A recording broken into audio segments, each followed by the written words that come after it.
Iota Bhiwandi, all India ideal teachers association Bhiwandi unit. आज हमारे सामने प्रोफेसर राम पुनियानी एनईपी यानी नेशनल एजुकेशन पॉलिसी, इसका तनकीद जायजा पेश करेंगे पे। इस वेबिनार में हमारे दरमियान जो शख्सियत यहाँ पर मौजूद हैं, मोहतरम राम पुनियानी साहब, आप जो है किसी भी तारुफ के मोहताज नहीं हैं।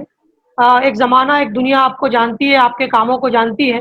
बल्कि अगर मैं ये कहूँ कि हमारे मुल्क में चंद गिने चुने कामयाब और नायाब जो ऐसे लोग हैं जिन्होंने सेकुलरिज्म की मशल को संभाले रखा है, तो उनमें से एक नाम यकीनन जो बहुत नुमाया है, वो मोहतरम राम पुनियानी साहब का। हम आज के इस वेबिनार में तमाम लोगों की जानिब से, all India ideal teachers association की जानिब से आपका खैर मकदम करते हैं, आपको खुशामदीद कहते हैं। बहुत शुक्रिया, बहुत शुक्रिया आपका। मैं बगैर किसी तमहीद के सर आपको दावत देता हूं कि आप अपनी बात शुरू कीजिए। मोहतरम राम पुनियानी साहब। आपको मेरा आदाब, नमस्ते। आपका बहुत शुक्रिया कि आपने मुझे इस मीटिंग के लिए बुलाया, और मैं आपको मुबारकबाद देता हूं कि आज जो एक बड़ा सवाल है पूरे दुनिया के सामने, मतलब भारतीय दुनिया के सामने, वो एजुकेशन के ताल्लुक से है। वैसे देखा जाए तो एजुकेशन, तालीम, ये हमारे ज़िंदगी का एक फाउंडेशन है जिसके आधार पे पूरा समाज में बदलाव होता है, पूरे हमारा जो आगे का फ्यूचर इससे तय होता है। और यहाँ ये भी बता दूं कि जो न्यू एजुकेशन पॉलिसी या जो भी एजुकेशन पॉलिसी रही है, उसका देश की राजनीति से बहुत संबंध है। तो मैं शुरुआत में ही क्लियर कर दूं कि अभी तक जो ताकतें हमारे एजुकेशन पॉलिसी को डायरेक्शन दे रही थी, को दिशा दे रही थी, वो ज़्यादातर इंडियन नेशनलिज्म, भारतीय राष्ट्रवाद के रास्ते पर चलने वाली ताकतें थी। और इसके चलते पिछले 70 साल में उन्होंने बहुत कोशिश की, और जो जब भी मेरे ख्याल से 1980 के बाद से इंदिरा गांधी ने, जब वो प्राइम मिनिस्टर थी, उन्होंने एनसीईआरटी के माध्यम से सिलेबस, कंटेंट के ऊपर बहुत ध्यान दिया, और किताबें ऐसी आई जो एनसीईआरटी की तरफ से जो पूरी तौर से एक, जिसको अंग्रेजी में कहते हैं रैशनल, तार्किक, तर्कपूर्ण तरीके से उन्होंने इतिहास की चीज़ों को सामने रखा। पर आज अभी हम पिछले कई सालों से देख रहे हैं, अभी ये न्यू एजुकेशन पॉलिसी के बारे में आप एक चर्चा कर चुके हैं, तो पहले मैं इसकी ज़्यादा टेक्निकल डिटेल्स में नहीं जाऊँगा। इसके टेक्निकल डिटेल्स पे मैं ज़्यादा न जाकर इसकी बुनियाद क्या है, ये न्यू एजुकेशन पॉलिसी अभी क्यों लाई जा रही है, और ये जो सरकार है अभी, वो इस पॉलिसी के माध्यम से क्या हासिल करना चाहती है, इस बात पर मैं अपना ध्यान दूंगा। तो अभी न्यू एजुकेशन पॉलिसी में निश्चित रूप से कुछ अच्छी बातें हैं, कुछ अच्छी बातें हैं जो ऊपर के एजुकेशन में हैं। ग्रेजुएशन, पोस्ट ग्रेजुएशन में खास तौर से एक चीज़ जो बहुत अच्छी है वो ये कि जो अभी तक हमारे डिसिप्लिन के बीच में एक दीवार थी, पर इसी के साथ साथ इस एजुकेशन पॉलिसी की हैं, वो मैं साइंस जो फाउंडेशन इसकी वैसे तो कैसे हैं, किन किन लोगों ने ये पॉलिसी बनाने में कंट्रीब्यूट किया, वो सब आप जानते हैं।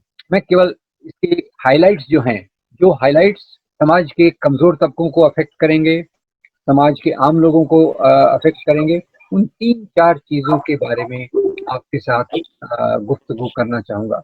मैं माफ़ी चाहता हूँ कि बीच बीच में शायद ये मसला हो सकता है, पर इसको आप थोड़ा सा सबूरी से काम लीजिए। मैं पूरी कोशिश करूँगा कि जहाँ तक हो सके अपनी बात को आपके सामने पूरा रखूँ। तो मैं पहली बात जो कह रहा था कि अंग्रेजी के एजुकेशन का अपने इंडिया के एजुकेशन सिस्टम में एक बहुत महत्वपूर्ण रोल रहा है, और ये इंग्लिश मीडियम और दूसरी चीज़ों के कारण इंडिया का साइंटिफिक मैन पावर दुनिया से कॉम्पीट कर सका, और आज भारत के बहुत सारे साइंटिस्ट, बहुत सारे आईटी स्पेशलिस्ट, मैनेजमेंट स्पेशलिस्ट ये ऊपर इसीलिए आ सके कि अंग्रेजी में उनको एक प्रकार से फाउंडेशन मिली। तो पहली बात ये जो कहता है कि अंग्रेजी के बदले जो शुरू का एजुकेशन है वो लोकल लैंग्वेज में हो। अब वैसे तो हम अपनी मदर टंग को बहुत इज्जत देते हैं, देना भी चाहिए। और सवाल ये है कि ये बच्चे आगे जाकर करेंगे क्या? क्योंकि बीच में महाराष्ट्र में ये भी डिबेट चला, मराठी को कंपल्सरी लैंग्वेज बना दिया गया, बेसिक मीडियम ऑफ इंस्ट्रक्शन बना दिया गया, और उसका परिणाम ये हुआ कि जो लोग गरीब लोग हैं वो मराठी मीडियम में पढ़े रहे, और जो संभ्रांत लोग हैं, उच्च वर्ग के लोग हैं, वो इंग्लिश मीडियम के माध्यम से समाज में प्रगति करते रहे। तो बात तो मराठी की हुई, और उसका परिणाम क्या हुआ? परिणाम हुआ कि समाज के कमजोर तबकों को बड़ी एजुकेशन से दूर होना पड़ा, और उनकी जो पोटेंशियल है नौकरी का, समाज में तरक्की का, वो काफी पीछे रह गया। तो पहली बात तो ये कि ये जो पॉलिसी लैंग्वेज के बारे में लाई जा रही है, उसी के साथ साथ कुछ ऐसी भाषाएं जिनका आज की दुनिया में कोई जरूरत नहीं है, जो देश में केवल 4-5 हजार लोग बोलते होंगे, जैसे संस्कृत और थोड़ा सा पाली, प्राकृत, ऐसी भाषाओं पर भी उन्होंने जोर देने की बात कही है। तो ये अपने आप में एक चिंता का विषय है कि बच्चों की लैंग्वेज मीडियम ऑफ इंस्ट्रक्शन क्या हो। तो मैं इस बात को पूरी तौर से मानता हूँ कि जहाँ तक हो अंग्रेजी को ज़्यादा से इंट्रोड्यूस करना चाहिए, क्योंकि तो से के लोग हैं वो उसी लैंग्वेज में डिपेंड करेंगे, और जो एफ्लुएंट लोग हैं, संभ्रांत लोग हैं, उनके पास तो बहुत सारी फैसिलिटीज हैं, वो अंग्रेजी एजुकेशन घर में स्पेशल तरीके से, दूसरे तरीके से प्राप्त कर लेंगे। तो ये एक तरीका है कमजोर लोगों को एजुकेशन सिस्टम के मार्जिन पे रखने का। तो मेरा पहला क्रिटिसिज्म है कि ये एजुकेशन पॉलिसी जो आई है वो खास तौर से समाज के चंद उच्च वर्ग के लोगों के लिए आई है, और जहां तक आम लोगों का सवाल है उनको बाहर रखने की कोशिश की जा रही है। दूसरा देखिए, मेरी तो ये पक्की मान्यता है कि हेल्थ, सेहत और एजुकेशन, ये दोनों चीजें सरकार ने देखना चाहिए। सरकार ने इसलिए देखना चाहिए कि रोटी कपड़ा मकान के जैसे ही ये हमारी मूलभूत जरूरतें हैं। तो उसको ज़्यादा से ज़्यादा प्राइवेटाइजेशन का जो पैटर्न चल रहा है, प्राइवेटाइजेशन में जिनके पास पैसा है वो एजुकेशन खरीद सकते हैं, और जो कमज़ोर लोग हैं वो ऐसे स्कूलों में पढ़ते हैं जहाँ पढ़ाई हो ना हो। ये आप टीचर लोग हैं, आप मेरे से अच्छा जानते होंगे। मेरी तो ये मान्यता है कि पूरा एजुकेशन पब्लिक सेक्टर में होना चाहिए, और पूरे एजुकेशन में जो प्राइम मिनिस्टर का बेटा हो, खैर अपने प्राइम मिनिस्टर का तो बेटा नहीं है, सॉरी फॉर दैट, वो प्राइम मिनिस्टर का या एमपी का बेटा हो, या एक गरीब मजदूर का बेटा हो, या एक हमारे जैसे ऑर्डिनरी टीचर का बेटा हो, वो सब एक स्कूल में बाजू बाजू पढ़ सके। एजुकेशन सिस्टम वही एक सही होगा जो इस एजुकेशन पॉलिसी के पूरा पूरा खिलाफ जाती है और समाज को आर्थिक तौर से दो टुकड़ों में बांट देती है। दूसरी बात इसमें हम जो देखें, तो पहले मैं स्ट्रक्चर की बात कर लूं। दूसरा जो उन्होंने एक पॉलिसी बनाई कि इसमें संस्कृत, पाली, प्राकृत ये भाषाएं होंगी। अब आज संस्कृत पढ़ के किसको बेनिफिट होने वाला है, ये सोचने की बात है। संस्कृत के बदले अगर हम फॉरेन लैंग्वेज रखें, फ्रेंच हो, जर्मन हो, या फिर स्पेनिश हो, इवन चाइनीज भी हो तो कोई प्रॉब्लम नहीं है। इससे बच्चों को जो समाज में जगह मिलेगी वो एक व्यापक जगह होगी। तो ये जो फोकस है लैंग्वेज पॉलिसी का, ये शिक्षा को ढकेलने वाला है, और ये उस बात का एक भाग है जिसमें एक्सक्लूजन, समाज के बड़े तबके का समाज के पोजीशन से, समाज के एजुकेशन सिस्टम से, समाज की बाकी चीजों से उनको बाहर रखने की प्रक्रिया का एक पहला भाग है। दूसरा मैं बात कर रहा था प्राइवेटाइजेशन की, कि इसमें प्राइवेटाइजेशन को बहुत जोर है, और फॉरेन यूनिवर्सिटीज को यहाँ आने के लिए बहुत रास्ता खोला जा रहा है। अब फॉरेन यूनिवर्सिटीज यहाँ आएंगी तो उसके साथ दूसरी समस्याएं होंगी। अभी भी आप देखेंगे कि भारत के कई लड़के लड़कियां ऑस्ट्रेलिया में, या फिर चाइना में, या फिर रशिया में जाकर कुछ बड़ी डिग्रियां लेके आते हैं। अब फॉरेन यूनिवर्सिटीज जब आएंगी तो निश्चित रूप से एजुकेशन का दाम पहले से और बढ़ जाएगा। अब ये आप जानते हैं, तीसरी बात जो उसमें हमें ख्याल रखना चाहिए कि अब जो पैटर्न कर दिया है उसमें प्री प्राइमरी को भी एजुकेशन सिस्टम में डाल दिया है और उसका जो बजट था, जो चाइल्ड वेलफेयर वाला था, वो इसमें जोड़ दिया है। तो जो एम रहा है कि total 6% of total budget education में जाना चाहिए, वो वास्तव रूप में नहीं है। वो घुमा फिरा के उधर से बजट उठा के इसमें डाल दिया है और एजुकेशन में जितना इंक्रीज होना चाहिए, वृद्धि होना चाहिए, वो इसमें नहीं आ रही। तीसरी बात, प्राइवेटाइजेशन के साथ फॉरेन यूनिवर्सिटी प्राइवेटाइजेशन, ये अपने आप में एक बहुत बड़ी समस्या की बात है। और चौथा, इसमें जो स्ट्रक्चर मैं देखता हूँ, इसके स्ट्रक्चर में एक इंटर्नशिप नाम का मामला है कि जब लड़के लड़कियां 5वीं 6वीं में आएंगे तो वो दुकानों में जाके, मॉल्स में जाके दूसरी जगह इंटर्नशिप करेंगे। ये मुझे लगता है कि हमारे यहाँ जो चाइल्ड लेबर की बात है, उसके पूरा पूरा खिलाफ जाती है।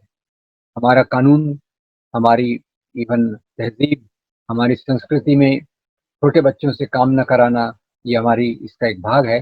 निश्चित रूप से उन्हें समाज की बाकी चीज़ों का अनुभव होना चाहिए, पर एक जल्दी उम्र पे दुकानों में और मॉल्स में उनसे काम करवाना एज ए इंटर्न, ये मेरे ख्याल से बच्चों के लिए ठीक नहीं रहेगा। चौथा, एक जोर दिया गया है इसमें वोकेशनल ट्रेनिंग का। अब वोकेशनल ट्रेनिंग का एक मेरी मिक्स्ड ओपिनियन है। हो सकता है कि समाज के कुछ बच्चे ऐसे हैं कि जो ऊंची शिक्षा अफोर्ड नहीं कर सकते, तो वो वोकेशनल ट्रेनिंग का स्वागत करेंगे।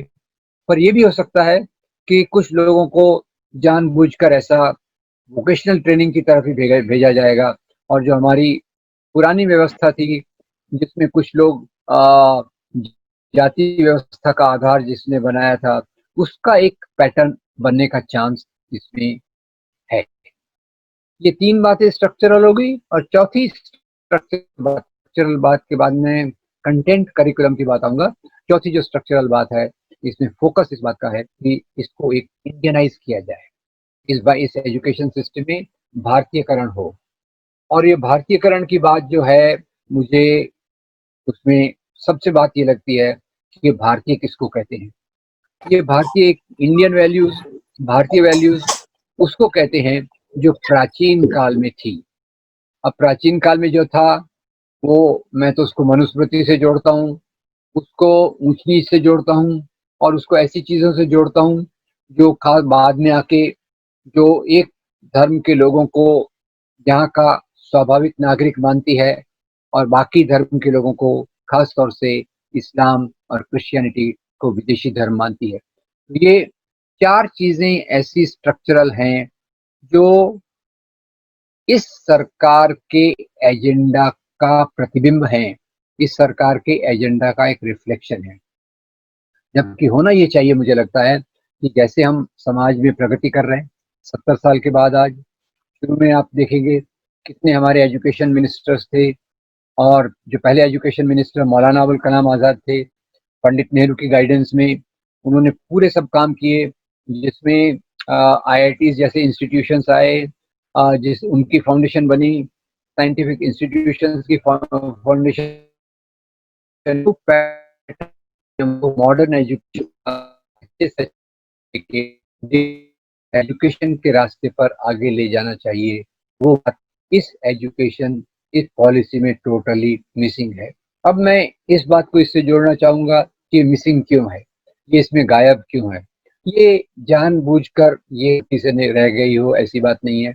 मुख्य रूप से जैसे मैंने कहा, शिक्षा तो ऐसी होना चाहिए जो सब लोगों को उपलब्ध हो, हेल्थ सिस्टम ऐसा होना चाहिए जो सब लोगों के लिए अवेलेबल हो, पर उसके बावजूद जो पॉलिसीज बन रही हैं वो ऐसी बन रही हैं कि समाज के सीमित तबके के लोग, छोटे तबके के लोग इनको अपने पैसे के दम पर खरीद सकते हैं और बाकी लोग उससे वंचित रह सकते हैं।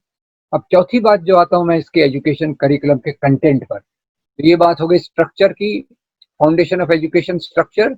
और दूसरी जो ज्यादा खतरनाक बात है, जो उसमें कहीं लिखी है कहीं नहीं लिखी है, मोटे तौर पे जो मैं चौथा स्ट्रक्चर बता रहा था, उसमें इंडियनाइजेशन, भारतीय मूल्यों को सामने लाना। अब आज भारतीय मूल्य, जो सबसे बेहतरीन भारतीय मूल्य हैं, वो तो भारतीय संविधान में है, इंडियन कॉन्स्टिट्यूशन में है।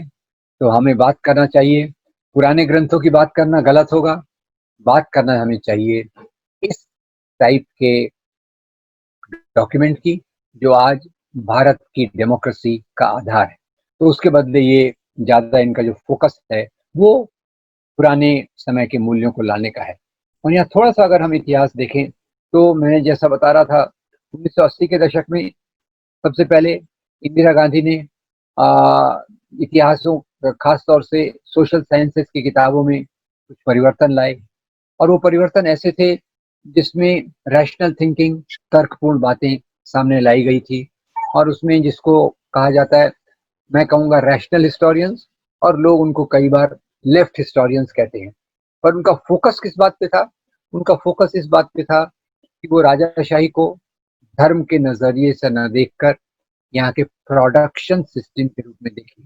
और प्रोडक्शन सिस्टम में जो गरीब किसान का क्या हाल है, जमींदार क्या करता है, राजा का क्या रोल है, उस पर ज्यादा जोर और किया गया और राजाओं के इतिहास में भी धर्म को ज्यादा जोड़ा नहीं गया, उसको सत्ता से और संपत्ति से जोड़ा गया। तो पहला इनका जो बड़ा इंटरवेंशन हिंदू नेशनलिस्ट का था वो मुरली मनोहर जोशी के जमाने से चालू हुआ। आपको याद होगा मुरली मनोहर जोशी, अभी वो चर्चा में थे कि वो राम जन्मभूमि की आधारशिला रखी गई और मुरली मनोहर जोशी जो को शहीद जब किया गया था तब स्टेज पर बैठे थे। उनको इसमें उन्होंने जब एनडीए सरकार बनी पहली वाली 1998-99 में, जब अटल बिहारी वाजपेयी प्रधानमंत्री थे, तो उन्होंने पहला हमको सैंपल दिया कि एजुकेशन के करिकुलम के साथ क्या करना चाहते हैं। तो उन्होंने क्या किया, उन्होंने जो किया उसको सैफ्रनाइजेशन ऑफ हिस्ट्री के नाम से का बताया जाता है। सैफ्रनाइजेशन ऑफ एजुकेशन के नाम से जाना जाता है। और ये सैफ्रनाइजेशन क्या था? सैफ्रनाइजेशन में पहले तो उन्होंने दो ऐसे सब्जेक्ट्स लाए जो टोटली साइंटिफिक नहीं है। एक था कर्मकांड, यानी रिचुअल्स के ऊपर डिग्री उन्होंने इंट्रोड्यूस की। दूसरा उन्होंने जो इंट्रोड्यूस किया वो एस्ट्रोलॉजी था। अभी साइंस में हम तो एस्ट्रोनॉमी को जानते हैं, जैसे एस्ट्रोलॉजी लाया। एस्ट्रोलॉजी के साथ एक बड़ी बात जो थी उसमें, एस्ट्रोलॉजी के अंदर पढ़ाया जाता था कि एक पुत्र कामेष्टि यज्ञ नाम का कुछ होता है। पुत्र कामेष्टि यज्ञ यानी क्या? आपको पुत्र की कामना है तो आप ये यज्ञ कीजिए, आपका पुत्र हो जाएगा। तो इस प्रकार की चीजें जो हमारे आज के समय के वैल्यूज के खिलाफ हैं और जो एक पैट्रियार्कल सोसाइटी, पुरुष प्रधान समाज की निशानी है, उस प्रकार की चीजों को मुरली मनोहर जोशी ने किताबों में ये लाया। और जो पूरा इतिहास था, इतिहास और सोशल साइंसेस में उन्होंने हिंदू बनाम मुस्लिम इस प्रकार की बात को किताबों में डाल दिया और इसको सेफ्रनाइजेशन ऑफ एजुकेशन कहा जाता है। ये एजुकेशन सिस्टम ऐसा लाया जिसमें उन्होंने जाति वर्ण व्यवस्था का गौरव किया और किताबों में कई जगह लिखा गया कि जाति व्यवस्था के कारण, वर्ण व्यवस्था के कारण हमारा समाज स्थिर रहा और ये हमारे भारतीय यानी हिंदू धर्म की एक बहुत बड़ी उपलब्धि है। इन्हीं किताबों में हिटलर और मुसोलिनी के राष्ट्रवाद, उनका जो नेशनलिज्म था, जो एग्रेसिव था, जो फासिस्ट था, जो कमजोर लोगों को दबाता था, उसका गुणगान किया गया कई किताबों में। तो ये उस समय की बात चली। खैर एनडीए 1 के बाद फॉर्चुनेटली वो सरकार चली गई और जो यूपीए 1 और यूपीए 2 आई तो उसमें किताबों को फिर से बदला गया और उसमें एक साइंटिफिक टेम्पर, रैशनल थिंकिंग को लाने की कोशिश की गई। पर आज उसी के साथ साथ आरएसएस ने ऐसे कुछ संगठन फ्लोट किए जो लगातार, जैसे उनका एक संगठन है शिक्षा उन्नति न्यास नाम से, शिक्षा संस्कृति उन्नति न्यास, जो सरकार से हर समय इंटरेक्ट करता रहता है, बातचीत करता रहता है और वो किताबों को ऐसा लाना चाहता है कि जो हिंदू संस्कारों से, हिंदू यानी ब्राह्मणवादी तरीकों से मेल खाए। उसका मैं एक दो उदाहरण बता दूं कि एक मशहूर लेखिका हैं वेंडी डोनिगर।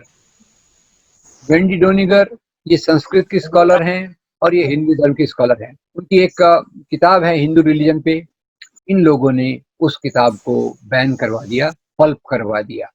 और ऐसे ही उन्होंने बहुत सारे प्रेशर डाले कि कौन सी किताब पब्लिश होना चाहिए, कौन सी किताब पब्लिश नहीं होना चाहिए। तो उनका एक ऐसा ट्रस्ट है जो लगातार सरकार से इंटरेक्ट करता रहता है। और ये एजुकेशन नीति बनने के साथ ही में भी उस प्रकार के आरएसएस ने जिन संगठनों को सामने लाया है उनका एक रोल रहा है। तो वैसे देखा जाए तो जब हम न्यू एजुकेशन पॉलिसी की बात करते हैं तो न्यू एजुकेशन पॉलिसी के सलाहकार ज्यादातर संघ परिवार से आए हैं, आरएसएस से आए हैं। और इसी आरएसएस संघ परिवार ने जो दूसरी एक बात की, उन्होंने जगह जगह एकल स्कूल, सिंगल टीचर स्कूल खुलवाए, सरस्वती शिशु मंदिर खुलवाए। और ये सब चीजों के आधार पे उन्होंने आदिवासी एरियाज में, दलित एरिया में ऐसे मूल्यों को भरना चालू किया जो उनकी राजनीति से मेल खाते हैं। मैं यहाँ ये बताना चाहूंगा कि राजनीति को सोचे बगैर हम आगे नहीं जा सकते, क्योंकि देश में एक तरफ वो विचारधारा चली है जो भारतीय राष्ट्रवाद को मानती है, और दूसरी तरफ वो विचारधारा चल रही है जो विचारधारा मजबूत हो रही है, जो हिंदू राष्ट्रवाद के आधार पे समाज को ले जाना चाहती है। तो ये दोनों चीजें समाज में इनका टकराहट है। और आज क्योंकि ये सरकार सत्ता में है, इसलिए वो विचार जो भारतीय संविधान, भारतीय आजादी के आंदोलन और भारत के रैशनल इतिहास से मेल नहीं खाते, उन पर ज्यादा जोर दिया जा रहा है। तो एक तरफ मैंने कहा सरस्वती शिशु मंदिर जैसे, दूसरा फिर एकल विद्यालय, ये भी इन्होंने खोले हैं। और जो उनका करिकुलम में जोर है उसके मैं कुछ उदाहरण दे दूं। करिकुलम को ये ऐसा प्रस्तुत करना चाहते हैं जैसे एक तो प्राचीन काल बहुत महान, और प्राचीन काल में सभी पूरी उपलब्धियां हो गई थी साइंस की, टेक्नोलॉजी की। बीच में हम भूल गए, ये फिर टेक्नोलॉजी विदेशों से आई। वैसे तो मैं मानता हूँ टेक्नोलॉजी और साइंस में कोई देश विदेश नहीं होता, हर जगह वो विकसित हो सकती हैं और हर जगह वो सामने आ सकती हैं। तो प्राचीन काल में कुछ उपलब्धियां थी, जैसे आर्यभट्ट है, चरक है, सुश्रुत हैं। इन लोगों ने काफी योगदान दिया यहाँ के विज्ञान के विकास का। पर उसके बाद जाकर अगर हम दावा करें कि यहाँ के पुराने इसमें सब चीजें थी जिनको वो लाने की कोशिश कर रहे हैं, सब बताने की कोशिश कर रहे हैं, वेदों में पूरा ज्ञान है, न्यूटन का सिद्धांत है, और फिर पुष्पक विमान है, टेलीविजन है, इंटरनेट है, सब प्राचीन भारत में है। ये चीजों के आधार पे जो वो किताबों में लाना चाहते हैं वो काफी खतरनाक है। तीसरा, जैसे इतिहास की मैं बात करूं तो इतिहास में mythological age, ancient India, medieval India, modern India. तो माइथोलॉजी में जो चीजें हुई हैं, जो भगवान राम, भगवान कृष्ण से जुड़ी हुई हैं, उसको ये माइथोलॉजी न मानकर इतिहास के रूप में सामने रखते हैं। और इसलिए आपने देखा होगा कि भगवान राम के चारों तरफ एक बहुत बड़ी राजनीति चली, और वो राजनीति ने देश में एक प्रकार का ध्रुवीकरण कर दिया, और कुछ लोग, बाकी लोग उसका पूरा पूरा फायदा उठा रहे हैं अपने राजनीतिक स्वार्थ के लिए। तो ये शिक्षा नीति के दो कंपोनेंट का मैं दूसरा भाग ले रहा हूँ। कंटेंट पे मैं ज्यादा जोर दूंगा, क्योंकि इसमें जो कंटेंट की बात की गई है कि इसमें भारतीय मूल्य आना चाहिए और भारत की एक समझ आना चाहिए। भारत विश्वगुरु था। अब विश्वगुरु था, उसका क्या प्रमाण है? क्या बाकी देश, दुनिया मानती है क्या कि हम पूरा ज्ञान भारत से लेके आए? हाँ, भारत में कुछ अच्छी चीजों का विकास हुआ, very good things develop here, like the concept of zero infinity which developed here. ये यहाँ से दूसरे लोग इसको ले गए और उन्होंने इसको अपने देशों में, अपनी जगहों पर इनकॉर्पोरेट किया। पर अभी जैसे किताबों में जो परिवर्तन ये लाना चाहते हैं, उसके कुछ सैंपल मैं आपको बता दूं। और सैंपल ऐसे बता रहा हूँ कि ज्यादातर इनका जोर सोशल साइंसेस, हिस्ट्री, ऐसे सब्जेक्ट्स में इस प्रकार से है कि जो यहाँ के लोगों में एक प्रकार से बंटवारा लाने की कोशिश करे और हिंदू राष्ट्रवाद के एजेंडा को मजबूत करे। जैसे आप सब लोग जानते होंगे, अभी जब भाजपा सरकार राजस्थान में थी पहले, अभी उन्होंने फिर से बनाने की कोशिश की, अभी सफल नहीं हुए, पर खैर पहले थे। तो उन्होंने किताबों में एक परिवर्तन लाया। एक मैं सैंपल के तौर पे बता रहा हूँ कि उनका एजेंडा क्या है। न्यू एजुकेशन पॉलिसी में किस प्रकार की चीज़ों को ये लाना चाहते हैं, उसका एक सैंपल बताना चाहता हूँ कि उन्होंने इतिहास की किताबों में जो अकबर और राणा प्रताप की लड़ाई जो हल्दी घाटी में हुई थी, जिसमें अकबर जीत गए थे, राणा प्रताप हार गए थे, उसको उन्होंने पूरा उलट दिया कि राणा प्रताप जीत गए थे, अकबर हार गए थे। और उसको वो एक धर्म के आधार पे देखते हैं, जबकि ये लड़ाई धर्म के आधार पर नहीं थी। ये लड़ाई धर्म के आधार पे नहीं थी। इसका प्रमाण सीधा यही बता देता हूँ कि हल्दी घाटी के मैदान में अकबर नहीं आए थे। अकबर के बदले उनकी सेना का जो नेतृत्व कर रहा था, उनका नाम था राजा मान सिंह। और राणा प्रताप की सेना में एक बड़े जनरल थे, उनका नाम था हकीम खान सू। तो ये उनका फोकस है। जैसे महाराष्ट्र में वो शिवाजी के बारे में तो ऑलरेडी ये बात आ चुकी है कि शिवाजी को एक हिंदू राजा के रूप में, मुसलमानों के दुश्मन के रूप में प्रस्थापित कर चुके हैं, कर रहे हैं। जबकि हम देखते हैं कि शिवाजी सभी धर्मों का आदर करते थे। शिवाजी जो थे, उनके चीफ एडवाइजर्स मौलाना हैदर अली थे। उनकी सेना में 35% सैनिक मुसलमान थे। उनके 12 बड़े जनरल्स ये भी मुसलमान थे, 12 बड़े सेनापति मुसलमान थे। तो एजुकेशन के कंटेंट में जो फर्क ला रहे हैं, उसमें पूरी तौर से हिंदू राष्ट्रवाद की झलक वो डालना चाहते हैं। और ये क्यों करना चाहते हैं, ये मैं आपके साथ शेयर करना चाहता हूँ।